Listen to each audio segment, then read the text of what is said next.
Hey, I'm John Malkin. And I'm John Griffin of the Simple Radicals. You are listening to Bands We Want to Open Up For. We are diving into the most rad bands of all time and asking if we could honor them by opening for them live. Greetings, Radical fans, and another edition of our podcast, Bands We Want to Open For. Johnny, how you doing, buddy? We're the Simple Radicals. I am fine. How are you? Good. I understand you're a little bit under the weather today for today's podcast. Too much a little bit, but yeah, a little bit. Well, I don't know what it is, but a little rough, but okay. Don't worry. All right. Well, I have to say greetings from Boston, or Boston, if you're a Bostonian, or if you're not. But today we are in Boston talking about one of my all-time favorite bands, and there are a lot of great bands that came out of Boston, that still come out of Boston. I mean, obviously Aerosmith, which we talked about, but you got the Cars, Pixies. One of my favorites. Yeah, it's one of my favorites. yeah. My all-time favorite band, literally of all time, is the band Boston. Really? I did not know that. Absolutely freaking love this band. When that album came out, and I burned the bejesus out of it, playing side one, especially of their debut album, More Than a Feeling, and, going into Peace of Mind, and had that long instrumental intro and the foreplay long time, and then that rock and roll band song, and Chris Hitch a Ride. And I mean, just, it was an absolutely mesmerizing album when I first heard it. So are you a big Boston fan, man? I'm okay, Boston fan. Yeah, I'm a fan of Tom Scholz. Big time, and his technical addition to everything is super cool. The super compressed sound. Yeah, and if you talk about when you talk about Boston, you're literally are talking about Tom Scholz, and we'll definitely spend some time talking about him today. But I think just kind of in the line of the way we think of the Simple Radicals. I mean, just a band that Tom, obviously the genius behind this, and the guy is a true genius, which we'll talk about him in a second. But just absolutely a radical sound, a brand new sound. I mean, brand new technology. A mixture of, hard rock with, kind of a very generic phrase called arena rock, and even elements of progressive rock, into this compressed sound.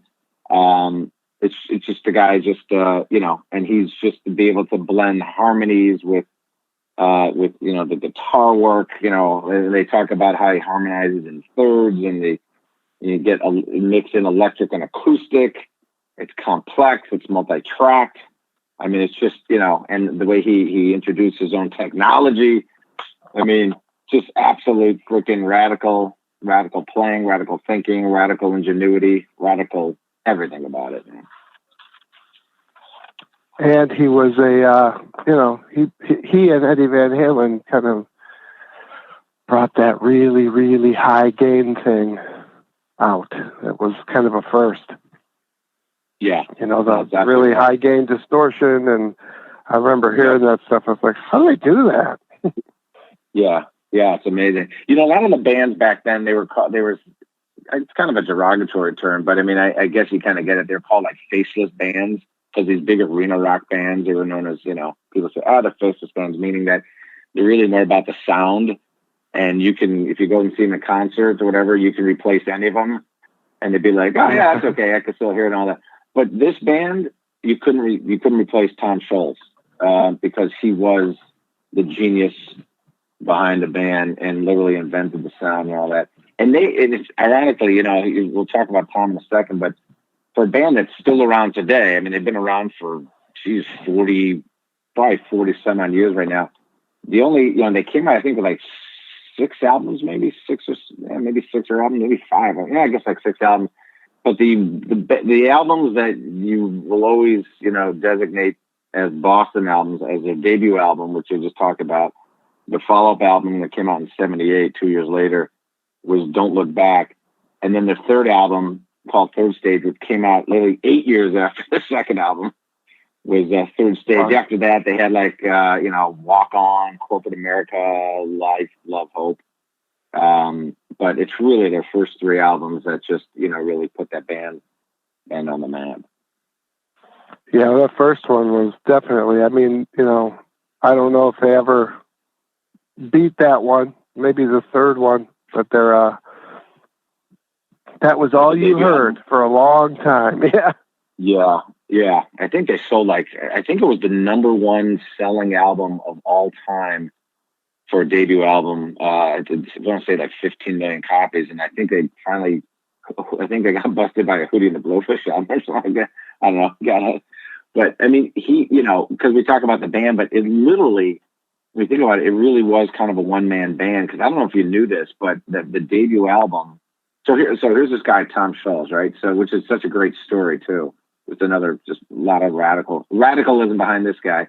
So he's a brilliant engineer, right? He gets a full ride scholarship to MIT, where he gets his bachelor's and master's degree in mechanical engineering, right? He gets out of there with a 4.8 GPA. I don't even know. I guess it's out of 5, but I mean, I told my kids that I got a 4.8 GPA. When I add up all 4 years cumulatively, I come to 4.8. So, he gets a job at Polaroid, where he's like a design engineer, and then he helps to develop their instant film system, right? I mean, so this guy is just absolutely freaking a genius. So then he gets out of MIT, he's working for Polaroid, and then he's using his salary money, to build his studio in his basement. And he's a musician, he's a keyboardist, and he basically created all the demo tracks for the debut album, which was More Than a Feeling, Peace of Mind, Rock and Roll Band, Something About You, and then Hitch a Ride, which actually we called San Francisco Day at first. And he played all the instruments. I think he brought in Brad Delp, to sing the vocals and all that, but he literally played all the instruments. And the record company, they had no idea when he submitted this that it was done in his basement. And even when they gave him the label, or when they gave him the contract, he still went back and he insisted on doing all the tracks. And he didn't want to work in the studio. This guy, he had his own technology. And, he brought in a couple people, and he brought in Brad Delp and I think another guitarist, and came out with the album. So it's literally a one-man band that, produced that incredible sound. That's killer. And it's, if you get the sound and people like the sound, they put him somewhere. If they put him somewhere else, they'd probably screw it up. And he was like the first nerd rock guy. Oh, totally. Like Weezer. Like River, or what's his name? Cuomo. Was it Rivers Cuomo? Yeah. Oh, Rivers Cuomo from Weezer. Weezer. He's like, he's a nerd too. Right. But that's awesome. So they're still touring. Who's singing with them now? They got, I can't remember the guy's name. They've got, let's see. I think, okay, so they got because I was actually trying to go see them. Unfortunately, I was out of town. They were coming to the East Coast, and I was going to go out and see them. They got this guy, Tommy DiCarlo, I think his name is. He's plays vocals. And they got the only guy left in the band, from the original is Tom Scholz again, because you could not have a band without Tom Scholz. And I actually got a chance to see them with Brad Delp, and we'll talk about the tragic story of Brad Delp in a minute. But I got to see them several years ago when they kind of had a resurgence, came out again, hit the road, because they've gone through many, many, many legal issues. Tom's he reminds me a little bit of Roger Waters in a way, just a genius behind madness behind the genius, and very committed, passionate, and loyal, and all that, but very protective of his music, very opinionated, produces great music and all that, but had a lot of legal issues. But I saw them in concert. And I went with my brother. And I can't remember what, it might have been like, it was in Chicago. I think I'm like Poplar Creek. I don't even know if that's still around anymore. It's gone. But yeah, but I remember it was, they're coming out and, you could have gotten lawn seats or some of these, pavilion seats for pretty cheap. And I called up the ticket book and said, how much for front row seats? And this is going back, 2 years ago. I was like, he's been dead a while, but it was like $100 a ticket. So I was like, all right, I'm going to splurge. So I bought us 2 front row seats and stood right there with the, Brad Delp, who was standing right in front of me, and got to shake his hand. And but he just seemed so happy, so happy to be on stage. Now he wasn't doing the full octave that he can do when he was, back in his 20s. They had a young cat playing guitar who was kind of doing that with him. But man, that guy just seems so happy to be up on stage, and it's such a tragedy that he's gone. Yeah. But watching Tom Schultz, man, that guy was he's just an amazing musician. Just total control of his craft. It's unbelievable. Yeah. Unbelievable. And what sucks about this band is that, or it sucks, what happens to them is that, so they come out with this incredible album, and they're nominated for the best new artist back in '76. This was off their debut album, which sold like literally 15 million copies, all that. And they lost. You know who they lost to for the debut album? Who? The Starland Vocal Band, the one who sang the hit "Afternoon Delight." Makes sense. What the heck? Because that album sold 15. Not million. 15. I think literally 15. Wow. Yeah. As you know, it's not a bearing of quality, but a quantity. Yeah. It's a Skyrockets in Flight, baby. Afternoon Delight. Wow. Unbelievable. But because you had mentioned about Tom Schultz being, being the technical wizard that he is. Did you own one of these when this came out, called the Rockman? I did. Yeah, and right? I actually got turned on to that by Bill. Oddly enough, Billy Idol, like Steve Stevens played through one as well, and that was his invention. That was Tom Schultz's deal. That was his invention. That's right. So for our radical listeners out there who may not remember the Rockman, back in the day, there was even just taking a step back before the Rockman, there was something called the Sony Walkman, which was a little cassette player. Yes, I know, cassette. Many people don't know what that is, but it was an actual cassette that had music on it that you stuck into a little player that you wore on your belt, and you had a headphone, and you plugged it in, and you put it in your ears, and you listen to your cassette while you walk around. And so Tom Schultz comes up with this headphone guitar amp, and he called it the Rockman. And it was developed by, he actually had his own company. It's called the Schultz Research and Development Company, which he sold back in the mid-'90s. And I think they still make the Rockman. I believe I still have that or a bastardized version of one somewhere in my attic in a crate full of old guitar chords and stuff like that. But it was fantastic. Remember that? It had compression. I think it had distortion. You had a chorus and an echo. It had like 4 buttons. And I think you had like a stereo input jack, so you could play along with the program, right? So you can plug your guitar in there and play along with the music while it's playing. I used to run that thing directly into a Crown 300 watt amp into my speaker. It was noisy as hell, but it was very noisy, but it was cool. It was so cool, and the distortion, of course. Yeah, distortions, of course, sounded like the Boston distortion sound. Yeah, it got pretty darn close to that. Yeah, it was great. It was a lot of fun, and a lot of guys ended up using those things. It was, I was just like, I had a rack for it on my mic stand, and it was like sitting right in front of me, so it's kind of easy. It's an interesting approach, and they weren't expensive. Yeah. They weren't. No, they were pretty darn cheap. It was so cool because you can literally you plug it in because it was battery operated, right? So you put it on your belt.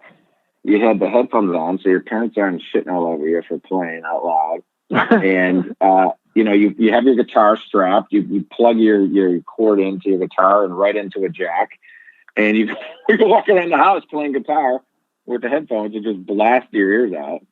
But it was fantastic. It was cool. But I don't know why he kind of marketed that stuff, probably because everybody wanted that sound. Yeah.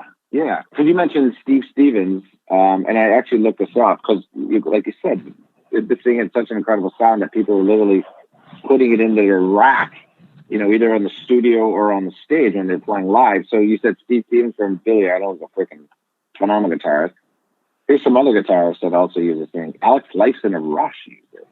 Oh, yeah. It's like all those guys have gone to I don't know if you know what an Axe-Fx is, but they've gone to Axe-Fx processors, which is just, the modern day version with everything you'd possibly want and need with a guitar. But it's kind of a modern version of that thing. Yeah, it's crazy. That's right. If you wanted that really kind of that rich, distorted sound, all that, Steve, Alex Lifeson, Phil Collins, and the late Steve Clark from Def Leppard used it. Billy Gibbons, of course, they had some great sound out of that. Really? I didn't know that. Yeah. Megadeth. Neil Schon from Journey used it. Kurt Kirkwood from the Meat Puppets used it back in an album in the mid-'80s. Remember, the great guitarist of Prodigy, Buckethead, uses it. And even Gilmour used it on his solo album, About Face, back in '84. So. No kidding. Well, that's awesome. But I mean, I did not know all that. That's cool. Yeah, I thought it was just me. No, it was you and just like 7 other guys, and the ones I just named. That was it, I think. It was it. We didn't use that for. I don't think we used Rockman for our last album, did we? Our New Revolution album. I don't think we used that. No, I don't believe we did. No. But we were talking about his ingenuity for technology. That whole sound. It's so funny because I was listening to some interviews that he did not too long ago, Tom Scholz, and he said that this is how this is so well above my aptitude, right? I can't even relate. But he's like, so I'm writing this music, and I had this sound in my head. So I couldn't find it anywhere, so I built it. I mean, he literally, and you go and you watch this video, his basement is just literally looks like NASA. It's just stuff everywhere, and he knows exactly where everything is. He's got all these machines, cords plugged in everywhere, just to create this distorted sound and this signature sound that he makes. All that he built it. That's it's cool. Unbelievable. Yeah, unbelievable. But it's interesting because the distance of time between their albums. So they come out with their debut album in '76. Then of course now they're like, the record company is like, oh man, you guys freaking rock on, man. Good, we need another album quickly. And he's like, all right. So they rushed through. They got Don't Look Back On, which was a great album that came out in '78. Had Don't Look Back was their big song, A Man I'll Never Be, Feeling Satisfied, great tune and all that. And then it took them 8 years to come out with the third album, which is called Third Stage. It came out in 1986, which had that big tune, Amanda, and We're Ready, and Can't You See You Believe in the he's such a perfectionist. Dude's such a perfectionist. That's right. Probably took him forever to do anything. That's exactly right. And they also had he was always running into legal problems. The guy, and it seems like he always won too. I mean, after he, I guess they got sued by CBS for breach of contract for failing to deliver albums on time.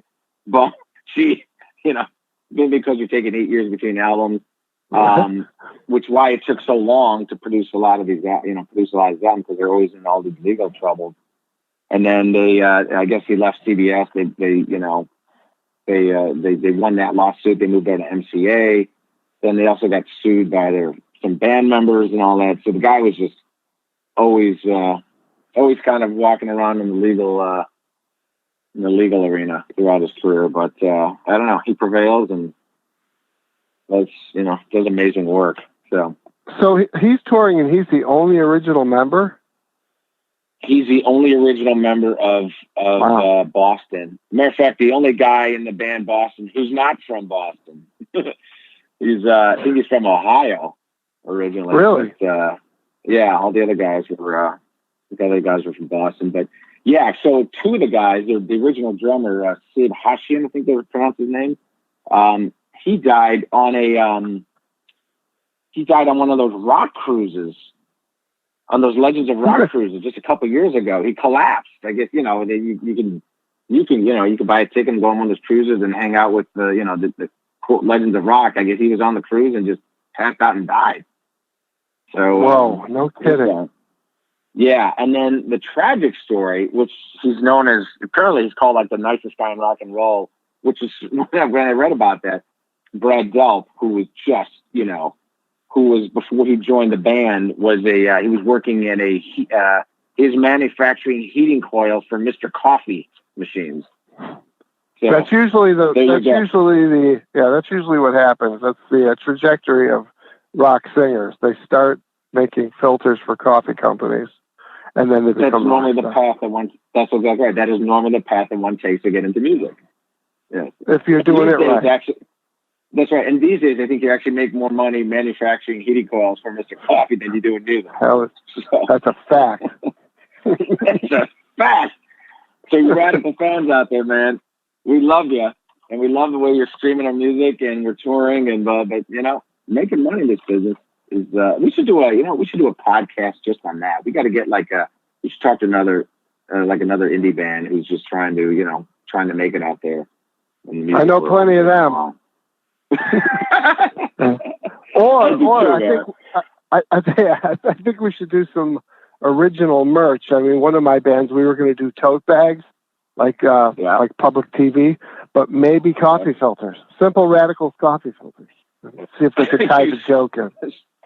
We could do one for calf and one for decaf. I'd love it. That's fantastic. Let's do it, man.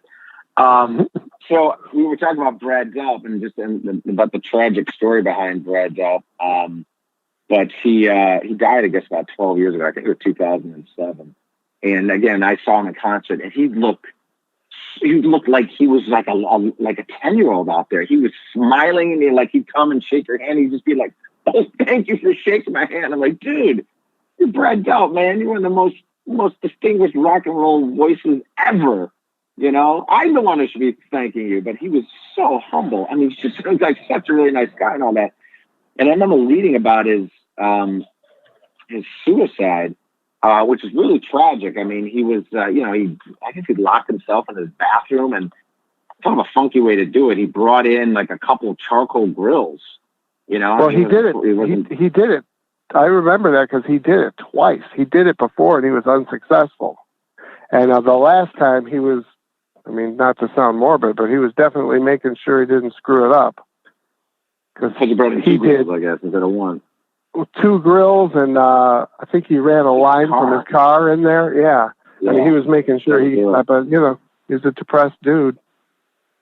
Yeah. Well, so it's interesting because I remember reading about it, and and then I think his family or his wife filed a lawsuit suing Tom Scholz. Literally, they're blaming Tom, implying that he drove Brad Delp to commit suicide. And because of all the pressure that in the relationship that he had, and he felt like Tom didn't trust him, and that he felt that Tom would take advantage of him financially and all that, and he couldn't stand. And he was literally it was just literally because of the amount of pressure and everything that he was feeling being in a band with Tom. But then what comes out, which is a little fun, exacerbated or amplified. I hate to use that word. No pun intended. So apparently, this is the story that comes out, which is a little bit funky. So Brad was engaged to this woman. Her name's Pamela Sullivan. And she has a sister. Her sister's name is Meg, right? So Meg apparently lived with Delp for a couple years. I guess they were buddies and all that. and they were like, they said they were like best friends. And apparently, she ends up, so Brad Delp ends up marrying this woman, Meg's sister. And then later on, Meg, the sister, who's, either dating or married to some dude, finds a hidden camera in the bedroom, right? This is like freaking salacious, man. This is salacious. And they find it and they approach Delp and they're like, yeah, oh man, I'm really I feel terrible about it. I just want you to know I'm a decent person and it was very impulsive and all that. And they were just, stunned by it because, he was so unbecoming of them. And then shortly after that, I guess he, that helped drive him or committed suicide. So, yeah, not a good story. Not a good story. Yeah, boy, I did not know all that. That's the plot thickens. Yeah, I read that. Wow. That's a made-for-TV movie. Jesus Christ. Yeah, it sure is. Yeah, and then the whole thing. I was trying to find out because I only had 3 albums from. I never bought the other 3 albums. Never bought Walk On or Corporate America or Life, Love, and Hope. And there's no reason to buy a Greatest Hits album, which I think they have because the Greatest Hits are on the first 3 albums, which I still have. But I was like, what is the deal with the spaceships? Because they, every album has a spaceship. The debut album, and I remember it had like these 2 long guitars, that kind of like the starship breaking apart, and they have these blue flames on it. So there's that one spaceship, and then Don't Look Back. You had a low flying spaceship over like a planet, and it had these searchlights, and then Third Stage was like a kind of a flat spaceship, like a pipe. I mean, it was really weird. And then each of their albums had a spaceship and all that. And then I was like, what was the deal behind that? Because it seemed just so. It seemed very 70s, and then like as it progressed, you're like, you kind of grow out of that, and that's how they kept going and all that. And he was totally into that, he was totally into this whole kind of thing with this whole spaceship thing, and he just kind of stuck with it and never left it. So maybe it was his own version of the 70s version of what nerds do. Yes, he's a UFO guy. Dave Grohl. Dave Grohl's a big UFO guy. I don't know if he's that right now. Anyways, so the band is still touring. They just finished up their last dates just recently. I hope they come out again because I have not seen them in a long time.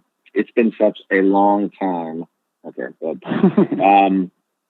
But they're still playing. They got Tom Scholz. They got this guy Gary Peel, I guess, on rhythm guitar. Curly Smith on drums. Jeff Neal also on drums and percussion. They got Curly Smith. I'm thinking. Well, I think he's still playing. Tommy DiCarlo is playing lead vocals. Great voice. I'm trying to remember. If that's the guy that they found on like one of these these YouTube videos, which is how they find a lot of these guys now, right? It's all the bands from the 70s as these guys lose their voices or die. Journey and like Foreigner and all these bands have new guys because we're all getting old. That's right, man. It's all right, man. So I hope hopefully there's no one out there trying to be a lead singer for the Simple Radicals that you replace me with one day. So. Well, you got to keep them in your back pocket just in case. I will, man. I will. Actually, I might call them. So the question that we posed at the end of our podcast to every band we talk about, Tom Scholz, if you're listening, or any of our Radical fans, if you know Tom or any of the guys I mentioned in the band, Tracy Ferry's also in the band playing bass, Beth Cohen on keyboards. Any guys listening out there? The question we pose, Johnny, each time: can the Simple Radicals open up for Boston? We can, but will they let us? That's exactly right. We can, and we will. But will they let us? And can they let us? Can they let us? Yeah. Yes. At least if we can't if open for you guys, we'd love to meet you guys. Huge fan, man. Huge fan of this band. To this day, it literally is one of my all time favorite band. That's killer, man. Hey, thanks for tuning into Bands We Want to Open For, sponsored by Factory Underground Studio. If you liked what you heard, follow us on social media at Simple Radicals and tell us what band we should open up for next time. Tune in next week.